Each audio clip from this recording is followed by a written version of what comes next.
A knowledge regime is a type of system involving a specific set of actors, organizations, and institutions that create policy ideas used to alter the organization and overall operation of the policy-making and production process. Knowledge regimes are beneficial for the implementation of public policy because they introduce new sets of data, research, theories, recommendations, and many other influential ideas directed towards an end goal of economic competition. These regimes became increasingly important following World War II when many capitalist societies were facing long periods of high inflation and economic stagnation associated with high levels of unemployment. Following this era, knowledge regimes were used in the study of comparative political economies, which examined both policy-making regimes as well as production regimes. The information and policies that arises from knowledge regimes differs depending on the political economy that a state operates in. In a liberal market economy, LME, with a decentralized, open market, the knowledge regimes tend to be more market-oriented, meaning there are less external constraints from the government. In open markets there is more competition between companies and actors, resulting in a more adversarial environment. In an LME with a more centralized and closed market, there is nonpartisan state involvement, all the while in a hostile environment. In coordinated market economies, CME, with decentralized, open states, there are strong associational institutional arrangements, which results in more consensus-oriented knowledge regimes, whereas in a CME with a centralized closed market, policy changes come from within the state.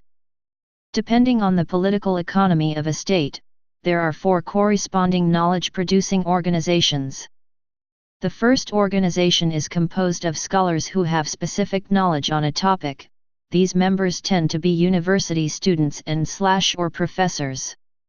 Another organization is made up of advocacy research units with individuals who have dedicated their time to one given topic.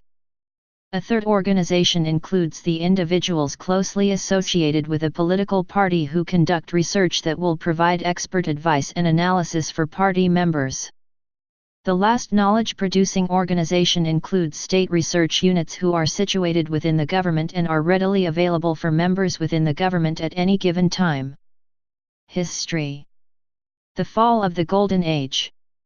Capitalist countries began acknowledging the importance of knowledge regimes following the end of the Golden Age.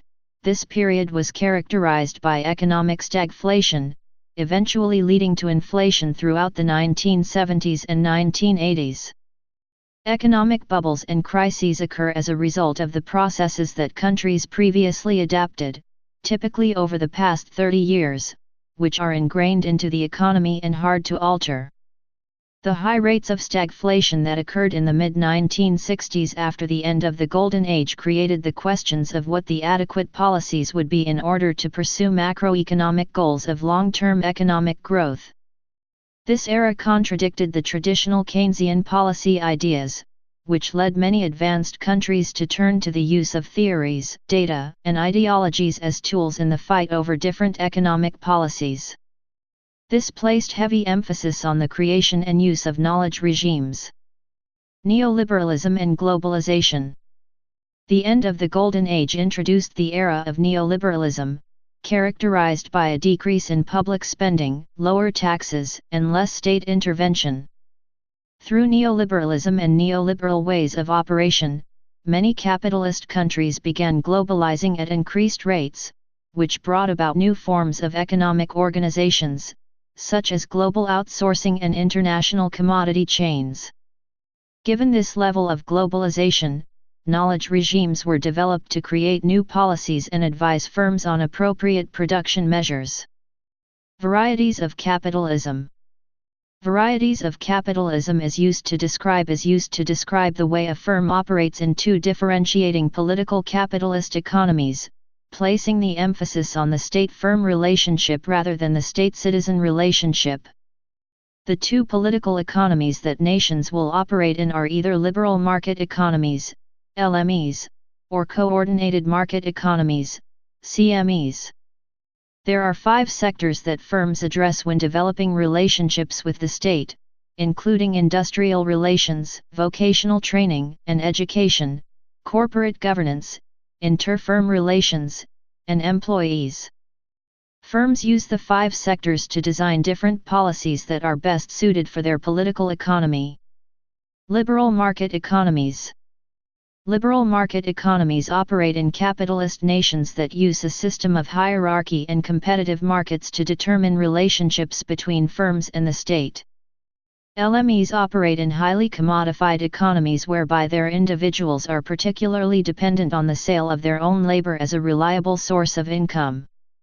The commodification of labor is strongly affected by the price signals that are indicated by the markets, and these fluctuating price levels lead to either an increase or decrease in a firm's willingness to supply and a customer's willingness to consume. In liberal market economies, firms will use market mechanisms to solve any issues incurred, specifically through the exchange of money by buyers and sellers, who have a well-rounded understanding of the value of trade-offs so as to ensure the most efficient distribution of goods and services within an economy. In a liberal market economy, firms require vocational education and training that is either individually funded or provided through on-the-job training to provide firm-specific education.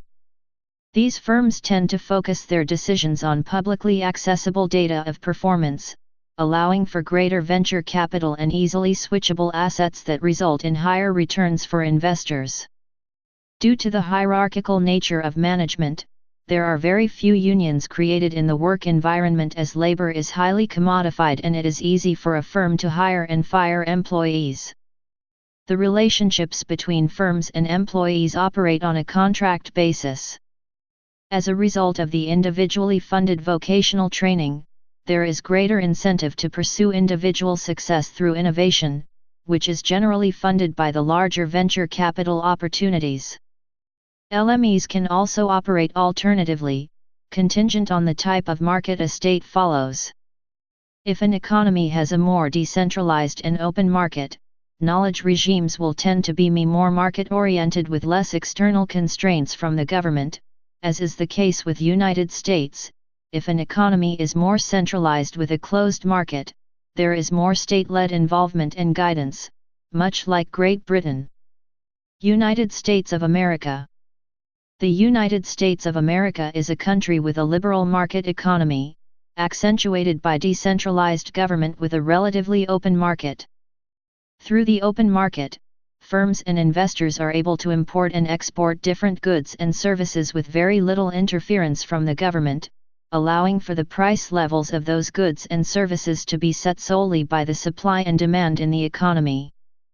The political economy in the United States is run primarily by 2 political parties, the Republican Party and the Democratic Party. Since the United States is a highly decentralized state, the 2 main parties operate using privately funded resources, resulting in a distinct separation of power at the legislative and executive branches of government. The United States demonstrates how a decentralized open market economy tends to have more market-oriented knowledge regimes. Through privately funded channels, individuals have a higher incentive to create knowledge regimes in attempt to influence the public policy-making process. Great Britain. Great Britain represents a group of countries, Wales, Scotland, England, that operate in an LME with a centralized, closed market. These countries follow a unitary system of government, whereby there is a single power dictating the operations of the country as a whole. The market system in Great Britain operates with greater state involvement and control, and the price levels of goods and services are more commonly dictated by government-imposed market tools, such as tariffs, taxes, and subsidies. The central authority holds power in both the legislative branch and executive branch of government, allowing the central authority to impose new policies and decisions without opposition from other political parties. As a result, knowledge regimes are publicly funded and not as common as they are in LMEs with an open market. State research units are more prevalent throughout Great Britain and are embedded throughout the civil society, creating more politically tempered knowledge regimes. Coordinated market economies. Coordinated market economies, CME, are characterized by very little state involvement, with firms focused on building close relationships between individuals in managerial positions and employees. Through the strong relationships created within the firm, there is a highly decommodified environment with a strong sense of social entitlement and separation from market dependency and state participation. When firms incur a problem of any sort, they use strategic interactions to create a feasible solution. These strategic interactions incorporate employees at every level of the firm so as to ensure opinions and viewpoints from all sectors are being taken into account. This typically allows for a stronger built solution. In addition, firms use strategic interaction to determine at which point the equilibrium should be set between the firm and their consumers, which establishes the appropriate combination between how much of a product is supplied and subsequently purchased. In a coordinated market economy, there is publicly subsidized training to support high-skilled education for greater industry-specific labor needs.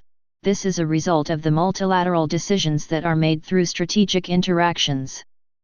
Additionally, there is greater confidence instilled in potential investors through the promotion of dense networks.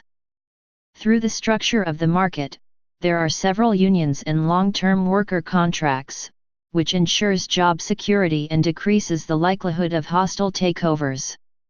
Due to the interaction and cooperation throughout multiple firms, there is greater society-wide success through innovative tendencies, such as the green energy industry in Germany.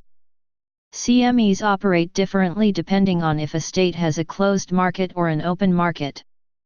In a CME with a decentralized and open market, such as Germany, there tends to be strong associational institutional arrangements, producing more consensus-oriented knowledge regimes.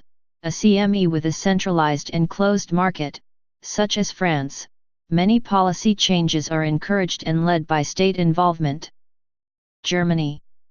Germany is a country with a coordinated market economy, characterized by a decentralized government with an open market system. Firms in this economy operate through well-established networks, while developing and maintaining relationships to promote and coordinate economic activity.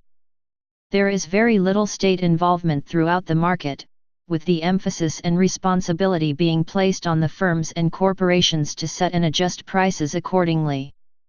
Germany follows a proportional representation electoral system, creating a stronger consensus-based environment whereby policies are formulated at the regional level of government rather than the federal level.